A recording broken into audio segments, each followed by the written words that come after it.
Có nào? Chưa vô đâu. À.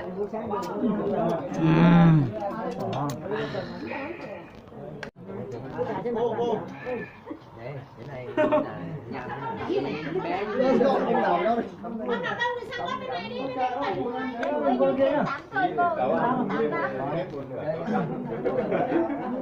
canh hết thì lên lấy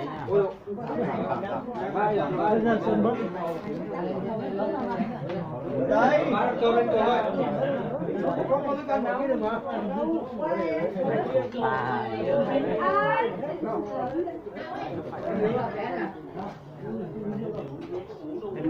Ngồi đi mày còn chụp ảnh bao giờ?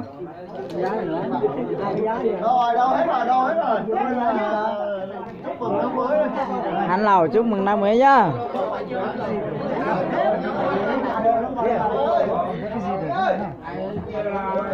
Đâu rồi?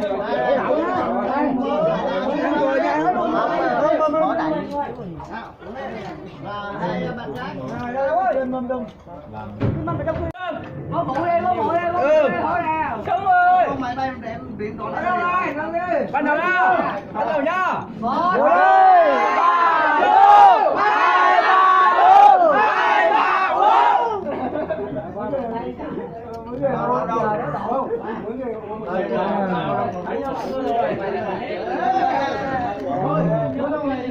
Đợi chi?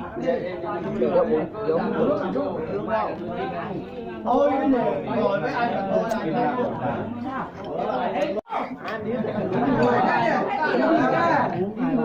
Thôi đây nhá. Vô đi, vô đi. Bây giờ vô nhá. Đây, vô. Bánh gì đây? Bánh gì đây? 2, 3, vô. 2, 3, vô. 2, 3, vô. Cạn nhá. uống thì nào uống cả nhà uống Phải lấy cái mic ra đây vô mới to cơ.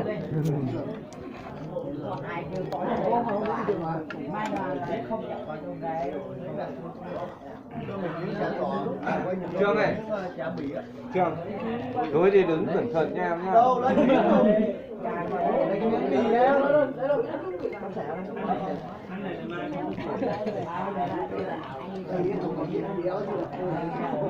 Mai rồi anh thấy mà nứt nền bê tông rồi chuông là mệt rồi. Chưa ấy. Chưa.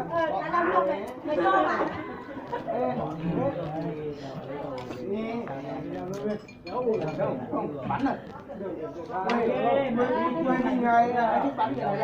Cho đến sáng nhé. Được uống đi. Uống rượu đi. Bình tĩnh nè. Có vô không? Vô đi. Vô đi. Đâu? Uống rượu đây. Anh em mình vô. Vô đây, vô đây, vô Vô đây. đây. Vô. Ai bắt gì đi? Ai bắt gì đi? Vô. Không vô gì. Sao đi? Để bán xong. Biết đâu.